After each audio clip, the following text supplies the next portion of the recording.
सो दोस्तों, welcome back to today's class. आज की क्लास में हम लोग एक काफ़ी ज़्यादा कंफ्यूज किए जाने वाला टॉपिक पढ़ेंगे, जिसमें हम लोग जानेंगे कि हमारा पावर और व्हाट वी से एनर्जी के बीच में डिफरेंस क्या होता है। ठीक है, what is the difference between electrical power and electrical energy.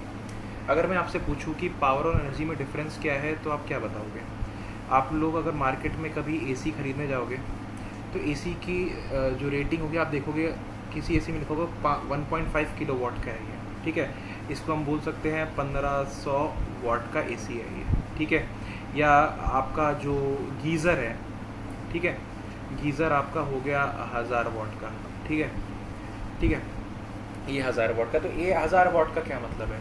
या फिर आपके यहाँ कई बार जो इलेक्ट्रिसिटी बिल आता होगा ना, तो इलेक्ट्रिसिटी जो बिल होता होगा उसमें लिखा होता होगा कि आपने इस महीने लेट से 850 यूनिट्स उठाए हैं। ठीक है, तो what is the meaning of this 850 units? ये पावर है, एनर्जी है, क्या है? ठीक है, सो मैं आपको बताना चाहूँगा पावर और एनर्जी बेसिकली क्या होता है। एनर्जी के खर्च होने का जो रेट होता है that is termed as power. बस इतनी सिंपल सी बात है। एनर्जी किस रेट से खर्च हो रही है ना, वो आपको पावर बताती है। अगर मैं आपको एग्जांपल सिंपल सा लेके बताऊं, मैं यहाँ पर आपके सामने ऐसा करता हूँ, एक टैंक बनाता हूँ। ठीक है, दिस इज़ योर टैंक। ठीक, अब यहाँ पर एक टैंक ये है और इसको थोड़ा बड़ा कर लेता हूँ मैं, और ऐसा ही एक टैंक ये है।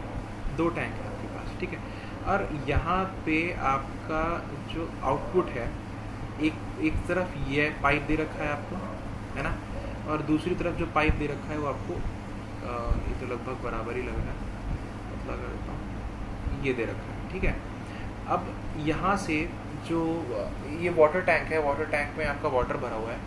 अब यहाँ से पानी निकलेगा। ठीक है, अगर मान लेते हैं यहाँ पे 100 लीटर पानी है। ठीक, दोनों में आपका 100 लीटर पानी है, 100 लीटर्स यहाँ पे, 100 लीटर यहाँ पे। तो मोटर ने इस टंकी में पानी भरने के लिए कुछ काम किया होगा ना, कुछ इलेक्ट्रिकल वर्क खर्च हुआ होगा, और वो जो पानी है वो ग्रेविटी के अगेंस्ट पाइप से होता हुआ टंकी में जाके स्टोर हुआ होगा। और एक तरह से अब उस पानी में, जो कि कुछ हाइट पे है, क्योंकि टंकियाँ यूजुअली घरों में हाइट पे होती है ना, तो किसी हाइट पे स्टोर हो रखा है, तो उसमें कोई ग्रेविटेशनल पोटेंशियल एनर्जी स्टोर हो रखी है।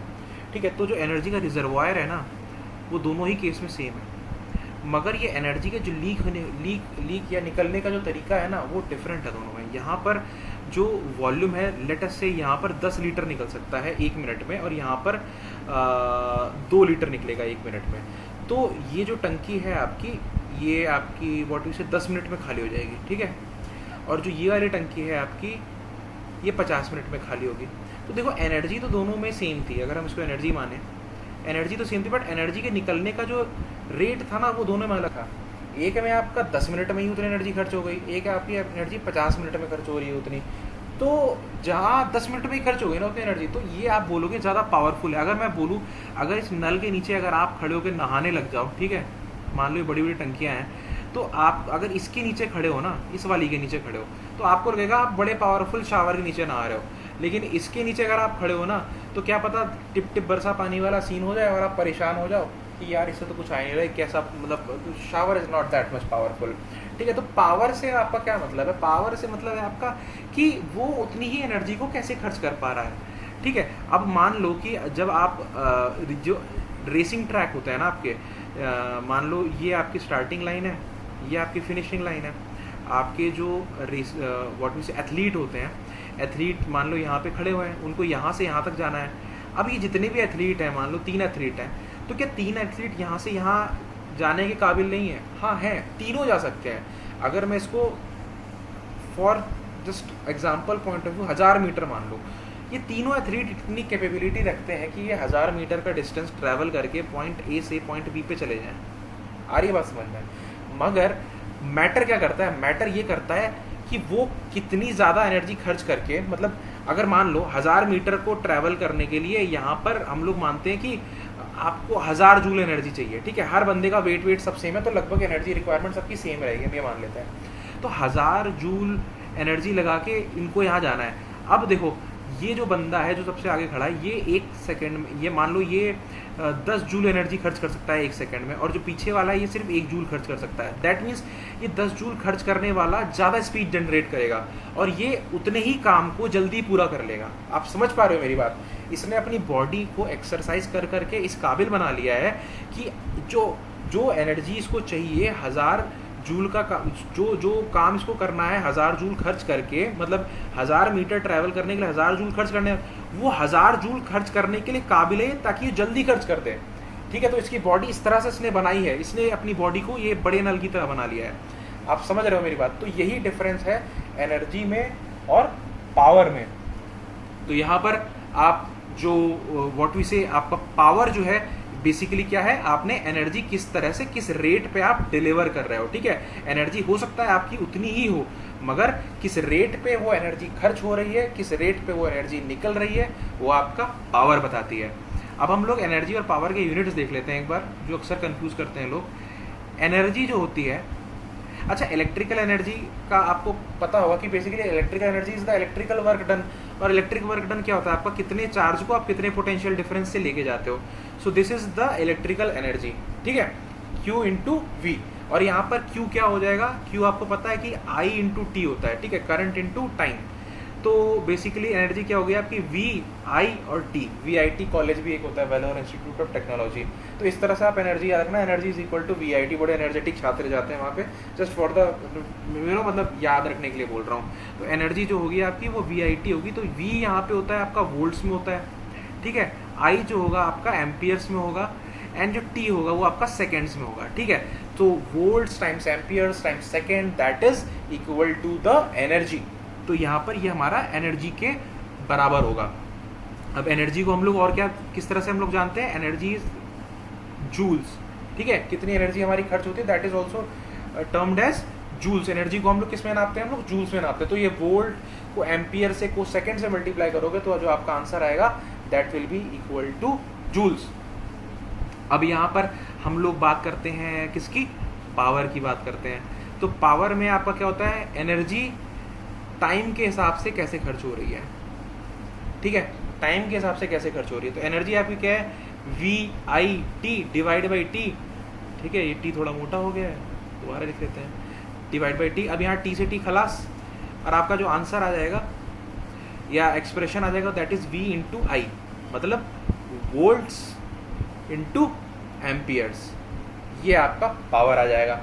तो यहाँ पर वोल्ट और एम्पियर को आप मल्टीप्लाई, और आप पावर जो होता है ये इसका जो SI यूनिट होता है basically it is measured in terms of what's. ठीक है, तो जो ये वोल्ट्स इंटू एम्पियर है ना, that is equal to watt, या हम इसको और भी बोलते हैं जूल्स पर सेकेंड, क्योंकि देखो ऊपर एनर्जी है ना, एनर्जी जूल्स में होती है, टाइम सेकेंड में होता है, तो आपका ये जूल्स पर सेकेंड में आ गया। तो आप देख रहे हो ना, एनर्जी जो है आपने जूल्स में नापी है, और जो ये पावर है आपका जूल्स पर सेकेंड में आ गया। अब हमारा जो स्टार्टिंग में जो मैंने क्वेश्चन आपको बताया था, क्वेश्चन आपसे पूछा था कि एनर्जी और पावर में डिफरेंस क्या है। तो बेसिकली एनर्जी, आपका बिजली का जो बिल आता है ना, वो आपका एनर्जी के हिसाब से आता है, आपने कितनी एनर्जी यूज़ करी है। At the end of the day meter को इतना ही मतलब है ना कि आपने एनर्जी कितनी यूज़ करी है। उसको ये तो मतलब नहीं अगर आपने जल्दी एनर्जी यूज़ करी तो मैं आपसे ज़्यादा पैसे लूँगा, आपने अगर कम एनर्जी यूज़ करी तो मैं आपसे कम पैसे लूँगा, उसको इस चीज़ से मतलब तो है नहीं।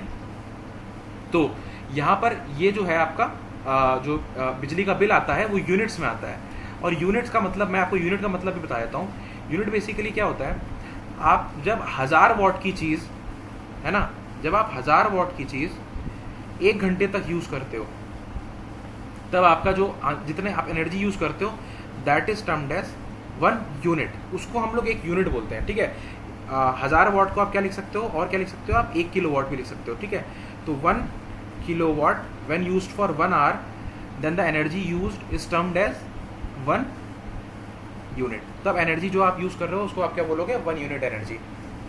तो यही होता है आपका यूनिट का मतलब। कहीं पे यूनिट आपका 5 रुपये का मिलता है, कहीं 7 रुपये का मिलता है। कई बार आपकी जो लेवल बना दी जाते हैं, अगर आप 500 यूनिट तक यूज़ कर रहे हो तो आप 5 रुपये के हिसाब से दोगे, 500 से 700 तक यूज़ कर रहे हो तो आप 7 रुपये यूनिट के हिसाब से दोगे। फिर ऐसे करके हम लोग लेवलिंग भी कर देते हैं कि जो इंसान जितना ज़्यादा यूज़ कर रहा है वो उसकी पे जो मतलब चार्जेस हो उसी हिसाब से लगे आपके। तो ये आपका यूनिट का मतलब होता है। तो जो अगर आपका एसी है ना, अगर मैंने आपको स्टार्टिंग में एग्जांपल दिया था ना कि 1.5 किलोवाट का एसी है, अगर वो 1.5 किलोवाट का एसी है और वो 1 घंटे तक चलता है तो उसने 1.5 यूनिट यूज़ किया है।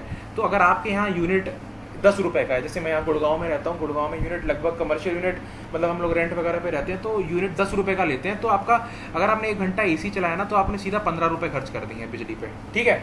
10 घंटा AC चलेगा तो दिन में 150 रुपये खर्च होंगे, और आपका अगर 20 घंटा चलेगा तो 300 रुपये। तो दिन का आप 150 से 200 रुपये का AC चलाओगे तो 10 दिन में आप 2000 का चला दोगे, और 30 दिन में आप 6000 का चला दोगे। तो इसी तरह से हम लोग यहाँ पे तरसते हैं, बिजली का बिल भर गए। बट कोई बात नहीं, एनर्जी का कॉन्सेप्ट यही था। एनर्जी मैंने आपको समझा दी है कि एनर्जी क्या होती है। पावर यहाँ पे वॉट होती है आपकी, वॉट में आप नापते हैं बेसिकली। तो आपका जो वॉट वी से ये जो आपका जो वॉटेज है ना, ये मैंने आपको यहाँ पे बता दिया है। वॉटेज जो है आपका ये 1.5 किलोवाट का है। दैट मीन्स ये आपने पावर रेटिंग बता रखी है कि आपका AC जो है वो इतना उठाता है, ठीक है। अब वो जितना उठाता है वो कितनी देर तक उठाता है, इन दोनों को मिलाते हो तो आपकी एनर्जी आ जाती है, ठीक है। तो आपने ये चीज़ सीख ली है, इसको हम फाइनली समराइज कर देते हैं कि बेसिकली आपने क्या सीखा है यहाँ पे। एनर्जी है, ठीक है। एनर्जी को कितने टाइम में आप यूज़ कर सकते हो या देते हो, वो आपकी पावर है, ठीक है। एनर्जी जो होती है आपकी, एनर्जी का जो यूनिट होता है वो क्या होता है आपका, बहुत टाइम से आप पढ़ते हैं, 12th में भी आपने 11th में भी आपने पढ़ा होगा, दैट इज जूल्स। और जो पावर है, पावर में आपका यूनिट क्या है, वॉट है। और आपका जो एक यूनिट जो आप इलेक्ट्रिसिटी यूज करते हो घर में, that is equivalent to 1 kilowatt hour, ठीक है। पर आवर मत लिख देना, 1 किलोवाट आवर। 1 किलोवाट का मतलब क्या होता है, 10 to the power 3 वॉट्स, ठीक है, इंटू 1 आवर। और 10 to the power 3 वॉट्स का आप लिख सकते हो। वॉट का मतलब क्या होता है, जूल्स पर सेकेंड, ठीक है। और 1 आवर का मतलब क्या होता है, 3600 सेकेंड। तो सेकेंड से सेकेंड आपका कट जाता है, तो ये आपका आ जाता है 3600 के आगे 3 0 और इतने जूल्स। मतलब 1 किलोवाट आवर में इतनी एनर्जी होती है। मतलब इसको क्या लिख सकते हैं, 3.6 into 10 to the power 6 joules. ये ना एक्सप्रेशन कई बार पूछ लेते हैं, मतलब मुझे याद है मेरे 9th में पूछा गया था मेरे से, और मैं एग्जाम में लिख के आया था इस चीज़ को। तो आप इस चीज़ को भी याद रख लेना, 3.6 into 10 to the power 6 joules आपके होते हैं 1 किलोवाट आवर या 1 यूनिट बिजली में जो आप यूज़ करते हैं। और ये था आपका डिफरेंस आपका पावर और एनर्जी में। एनर्जी आपका किस रेट से आप खर्च कर रहे हो वो होती है आपकी पावर।